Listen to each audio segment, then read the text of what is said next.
ఏదో రేషన్ కార్డుకి వేయండు, షాప్ కార్డుకి వేయండు, అన్ని సామాన్ ఎంత అయిందంటే ఇట్లా ఎంత అయిందంటే ఇంత అవుతుందంటే సరే ఒక్క నిమిషం సార్ మా వాళ్ళకి ఫోన్ చేసుకొని ఇస్తా అని చెప్పి ఫోన్ తీసుకుండు. ఫోన్ తీసుకున్నాక ఏమైంది, ఆడు ఆ నెంబర్ నుంచి ఏ నెంబర్కి కాల్ చేసుకుంటో తెలియదు. తర్వాత ఆడు పోయిన 5 నిమిషాల తర్వాత చూసుకుంటే 99,000 కట్ అయిన వాళ్ళు.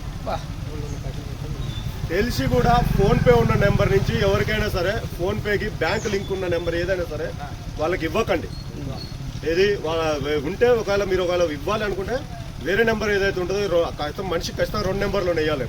ఒక నెంబర్ లేకుంటే అయితే ఎవరు లేరు. వేరే నెంబర్ నుంచి మాట్లాడేది, వేరే నెంబర్ ఇది. ఈ ఫోన్పేకి మన బ్యాంక్ లింక్కి ఏదైతే నెంబర్ ఉందో ఆ నెంబర్కి అస్సలు ఫోన్లు చేసి ఇవ్వరు ఎవరికి ఇచ్చినా.